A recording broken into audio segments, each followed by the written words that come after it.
नमस्कार मित्रांनो, इंदुरीकर महाराजांच्या वरती टीका आणि त्यांचे अमूल्य समाजकार्य म्हणजेच महाराष्ट्राच्या कीर्तन परंपरेला विनोदी, रोकड्या आणि सडेतोड भाषा शैलीचा साथ चढवणारे ह.ब.प. निवृत्ती महाराज देशमुख अर्थात इंदुरीकर महाराज हे एक लोकप्रिय व्यक्तिमत्व आहेत. त्यांच्या कीर्तनाचा व्हिडिओ केवळ ग्रामीणच नव्हे तर शहरी भागातील लाखो लोक आवडीने पाहतात. मात्र गेल्या काही वर्षात त्यांच्यावर झालेली टीका आणि आता सध्या त्यांच्या मुलीच्या साखरपुड्यावरून झालेले वैयक्तिक ट्रोलिंग पाहता त्यांच्या कार्याचे आणि त्यांनी केलेल्या समाज परिवर्तनाचे वस्तुनिष्ठ मूल्यमापन करणे आवश्यक ठरते. तर इंदुरीकर महाराजांच्या वरती होणारी टीका अनेकदा अयोग्य आणि अतिरंजित असते. याचे प्रमुख कारण म्हणजे त्यांच्या बोलण्याचा नेमका अर्थ न समजून घेता संवादाचा विशिष्ट भाग संदर्भहीन करून समाज माध्यमावर तो व्हायरल केला जातोय. महाराज अनेकदा सामाजिक वास्तवावर थेट आणि कठोर भाषेत टीका करतात. त्यांची कीर्तन लोकांना हसण्यासोबतच आत्मपरीक्षण करायलाही लावते, हे मात्र आम्ही नक्की विसरतोय. परंतु त्यांच्या शैलीतील काही विनोदी वक्तव्य किंवा गरिष्ठ भाषा यामुळे अनेकदा वादही निर्माण होतो. जसे की गर्भलिंग निवडी यासारख्या वक्तव्यावर टीका होणे हे योग्य होते, पण त्यांनी त्यावर वारंवार दिलगिरी व्यक्त केली आहे. तरीही त्या टीका आजही थांबत नाही. शेवटी बोलणे आणि कृती यात तुमची तफावत आहे अशी देखील त्यांच्यावर टीका केली जाते. मुलीच्या साखरपुड्यावरून झालेली टीका ही याच प्रकारची आहे. महाराजांनी कीर्तनात साधेपणाचा उपदेश केला असला तरी आपल्या मुलीच्या आयुष्यातील महत्वाच्या प्रसंगी योग्य आणि आपल्या ऐपतीनुसार आयोजन करणे हा त्यांचा खासगी निर्णय आहे. त्यांच्या कौटुंबिक खर्चावर टीका करणे आणि थेट त्यांच्या मुलीच्या कपड्यावर वैयक्तिक ट्रोलिंग करणे हे माध्यमांच्या मर्यादा ओलांडण्यासारखे आहे. कुटुंबाला लक्ष्य करणे हे समाजसेवा करणाऱ्या व्यक्तीला नाउमेद करणारे आहे आणि यामुळेच त्यांनी कीर्तन सोडण्याचा देखील विचार करणे म्हणजेच त्यांच्यावर झालेल्या टीकेची पातळी कुठपर्यंत आहे हे दर्शविणार आहे.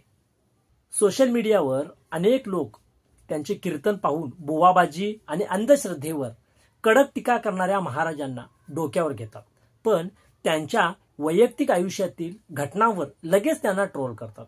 ही अतिरेकी भूमिका त्यांच्या वर्षानुवर्षाच्या समाज प्रबोधनाच्या कार्याकडे दुर्लक्ष करणारी आहे. हे असं तुम्हाला वाटत नाही का? इंदुरीकर महाराजांचे अमूल्य समाजकार्य आणि समाज परिवर्तन, इंदुरीकर महाराजांचे कीर्तन म्हणजे केवळ मनोरंजन नव्हे तर ते समाज प्रबोधनाचे एक प्रभावी माध्यम देखील आहे. आता विनोदी शैलीतून ते प्रबोधन करतात, ही त्यांची एक कीर्तनाची शैली आहे. महाराज आपल्या कीर्तनातून शेतकऱ्यांच्या अडचणी, दारूचे दुष्परिणाम, व्यसनमुक्तीची गरज, शिक्षणाचे महत्त्व आणि अंधश्रद्धा यांसारख्या विषयावर ते थेट भाष्य करतात. त्यांची विनोदी आणि ग्रामीण बोलीभाषा लोकांशी थेट जोडली जाते. ते लोकांच्या हृदयाशी थेट जोडले जातात. काही लोक हसतात, पण त्याच वेळी त्यांच्या बोलण्यात दडलेला कडू आणि कठोर संदेश आत्मसात देखील करतात.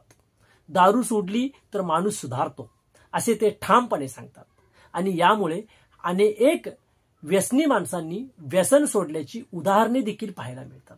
त्याला आपण विसरून चालेल का? नैतिक मूल्ये आणि वारकरी परंपरा यांची देखील चांगल्या पद्धतीचे सांगड त्यांनी घातलेली आहे. कीर्तनातून ते संत तुकाराम महाराज आणि संत ज्ञानेश्वर महाराजांच्या विचारांचा प्रसार करत असतात. तरुण पिढीला वारकरी संप्रदायाच्या नैतिक मूल्यांची आणि संस्कारांची ओळख करून देतात. कुटुंब व्यवस्था आजच्या तुटणाऱ्या कुटुंब व्यवस्थेवर ते आपल्या कीर्तनातून मार्मिक भाष्य करतात, ज्यामुळे अनेक कुटुंबांना एकत्र राहण्याची आणि नात्यांचे महत्त्व जपण्याची प्रेरणा मिळते. तसेच अनेक कीर्तनकारांप्रमाणेच इंदुरीकर महाराजांनीही शिक्षण प्रसाराचे मोठे काम केले आहे. त्यांनी ज्ञानोबा तुकाराम महाराज विद्यालय ओझर तालुका संगमनेर येथे शाळा उभारून ग्रामीण भागातील विद्यार्थ्यांना शिक्षणाची संधी उपलब्ध करून दिलेली आहे. हेही त्यांचे कार्य आपल्याला विसरून चालणार नाही. ते केवळ बोलत नाहीत तर दुष्काळग्रस्त आणि गरजूंना वेळोवेळी मोठी आर्थिक मदत करतात. आणि असंच मुलीच्या साखरपुड्याच्या वेळीही त्यांनी दुष्काळग्रस्तांसाठी मदत जाहीर केली होती, जी त्यांच्या सामाजिक बांधिलकीची प्रतीक आहे. एकंदरीत हे सर्व पाहता त्यांच्या या कार्याच्या पलीकडील त्यांच्यावरती केलेली व्यक्तिगत टीका ही थांबायला पाहिजे. इंदुरीकर महाराजांच्यावरती टीका करताना अखंड सेवेकडे दुर्लक्ष करणे हे योग्य नाही. त्यांनी कीर्तनाच्या माध्यमातून महाराष्ट्राच्या समाज जीवनात जे सकारात्मक बदल घडवून आणले आहेत त्याचे मोल अमूल्य आहे. खाजगी कौटुंबिक समारंभावर किंवा बोलण्याच्या विशिष्ट शैलीवर त्यांच्या संपूर्ण कार्याला झाकून टाकणे ही अन्यायाची गोष्ट आहे. समाज प्रबोधन करणाऱ्या व्यक्तीला त्यांच्या वैयक्तिक आयुष्यावर टीका करून मानसिक त्रास देणे हे थांबले पाहिजे, जेणेकरून ते आपले उत्तम आणि सत्य बोलण्याचे कार्य कोणत्याही अडथळा न येता पुढे चालू ठेवू शकतील. तर मित्रांनो, हे सांगायचं महत्वाचं कारण म्हणजे आज कित्येक लोक म्हणण्यापेक्षा आज तुमच्या आमच्यासारखे आपण टीका करताना असं म्हणतोय की कीर्तनाचा तमाशा झालाय. अहो, पण हे जे तुम्ही शब्द वापरताय म्हणजे तुम्ही तमाशालाही बदनाम करताय. आज याच सर्व लोककलांनी महाराष्ट्रात आज एक महाराष्ट्राची संस्कृती जपली आहे, हे देखील आपल्याला विसरून चालणार नाही. कारण ह्या लोककला आज आपण जपल्या तर त्या जिवंत राहतील. त्याच्यानंतर इंदुरीकर महाराज यांच्यावरती मोठमोठे त्यांनी त्यांच्या कार्यक्रमाचे पैसे घेतात अशा देखील टीका होत आहेत.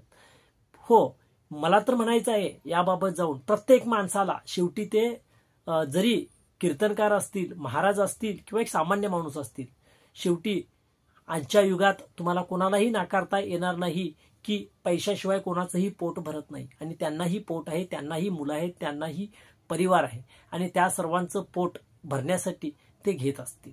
बरं, त्यांनी घ्यावं की न घ्यावं यावरती भाष्य हे स्वतःच करू शकतील. आज आपण आपल्या घरात एखादा भटजी जरी बोलवला आणि साधी गणेश पूजा जरी करायची असेल तरी देखील तो भटजी आपल्याकडून 5 ते 5,500 रुपये फक्त अर्ध्या तासाचे कमवून जातो. तर मित्रांनो, या बाबीवरती बोलणं हे अयोग्यच आहे. इंदुरीकर महाराज यांच्या कीर्तनाला आज जर तुम्ही पाहिलं असेल, तरुण वर्गांची प्रचंड गर्दी असते. कारण त्यांची सांगण्याची जी शैली आहे ती लवकरात लवकर आत्मसात होते. विनोदी भाषेतून महत्वाच्या गोष्टी ते समाजापर्यंत पोहोचवतात. बरं, त्यातून एखादी गोष्ट सांगताना काहींची मनं दुखावू शकतात, पण त्यातून मॅसेज कोणता दिला जातो, त्यातून सूचना कोणत्या दिल्या जातात हे अतिशय महत्वाचं असतं. म्हणून आपण सर्वजण ज्या काय त्यांच्यावरती टीका करतोय, आज मी पाहतोय कित्येक संप्रदायातून, वारकरी संप्रदायातून कित्येक कीर्तनकार हे देखील काही त्यांच्या सोबत उभे आहेत तर काही त्यांच्या विरोधात कमेंट देत आहेत. असो, ते त्यांचा वैयक्तिक मत आहे. आणि महाराष्ट्रातील ही जी सांस्कृतिक परंपरा आहे ही संत आणि आपल्या वारकरी संप्रदायानं आजपर्यंत जपलेली आहे. तर त्याच्यामुळे त्यांच्यावरती भाष्य करणे हे मला त्यांचा अनादर करण्यासारखं किंवा मी तेवढा बुद्धिमान स्वतःला समजत नाही. त्यामुळे ज्यावेळी कोणताही माणूस ज्यावेळी एका विशिष्ट पातळीवरती पोहोचतो तेव्हा त्याच्यावर टीकाही होतेच. अहो, लोक चुक्या तर देवामध्ये देखील शोधतात. कीर्तन हे आम्हाला पाहायचं आहे. तुमच्या कीर्तनातून विनोद काही असोत, पण आम्हाला त्यातून मिळणारा मेसेज हा खरंच त्याच्यातून महत्वाच्या गोष्टी ज्या सध्याच्या परिस्थितीत जरी वाईट वाटत असल्या, जरी आपल्या मनाला त्या गोष्टीची चिंता वाटत असली किंवा त्या गोष्टी आपल्याला पटत नसल्या तरी त्या हे सत्यच आहेत आणि ह्या काही दिवसानंतर तुम्हाला समजतात देखील. तर त्यामुळे अशा गोष्टींना थारा देऊ नका. कारण शेवटी त्यांची मुलगी आहे. इंदुरीकर महाराज यांना थोडंसं लांब ठेवा. आज इंदुरीकर महाराज यांची मुलगी हिचंही स्वतःचं एक स्वप्न आहे. ही देखील मुलगीच आहे. तिचं देखील तिचा साखरपुडा कसा व्हावा, तिचं लग्न कसं असावं, तिची पुढची लाईफ कशी असावी, हे देखील तिचं एक स्वप्न आहे. मग इंदुरीकर महाराज हे तिचे वडील आहेत, हा तिचा गुन्हा आहे का? हा तुम्ही सर्वांनी आणि आपण आत्मपरीक्षण करणं गरजेचं आहे. राहिला प्रश्न, खर्च करणे, लग्नावरती खर्च करणे या बाबतीत जर सांगायचं झालं तर आज आपण गावखेड्यातून आलो असाल तर प्रत्येकाला माहिती आहे, एका शेतकरी कुटुंबातून जेव्हा एका मुलीचं लग्न केलं जातं तर त्यावेळी त्या बापानं आयुष्यभर कमावलेली कमाई ही मुलगीच्या लग्नात खर्च होते आणि ती एका दिवसात संपून जाते. बरं, संपून जाते ती जाते, फक्त कमाई संपत नाही तर तो बाप कर्जबाजारी होतो. मग मला सांगा, शहरी भागात किंवा ज्या पालकांनी पैसा कमावला आहे, पैसा आहे त्यांच्याकडे, आर्थिक बाबतीत ते सक्षम आहेत, तर त्यांनी तर तो खर्च केला तर त्यांच्यावरती कोण का आक्षेप घेत नाहीत. आणि इंदुरीकर महाराज ते तर स्ट्रॉंग आहेत, म्हणजे एकंदरीत त्यांच्याकडे आज पैसा पाणी आहे हे तुम्ही नाकारू किंवा मीही नाकारू शकत नाही. आहे, त्यांनी त्यांच्या मुला मुलींची देखील स्वप्न आहेत, तर ती त्यांना पूर्ण करावी अशी तुम्हाला वाटत नाही का? त्यामुळे मित्रांनो, हा विषय जास्त ताणण्यात कोणताही अर्थ नाही. त्यामुळे आपण या विषयावरती जेव्हा आपण एखाद्या गोष्टीवरती कमेंट करतो तर त्यावेळी कमेंट करताना देखील एकदा नाही 10 वेळा विचार करायला लागेल. कारण कधीही लक्षात ठेवा, लोक कमेंट अशाच माणसावरती करतात ज्या माणसाने काहीतरी केलेलं असतं. जो काही करतच नाही त्याच्यावरती कोणीही कमेंट करत नाही.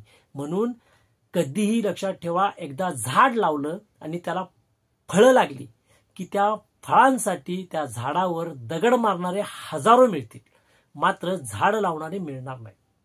धन्यवाद.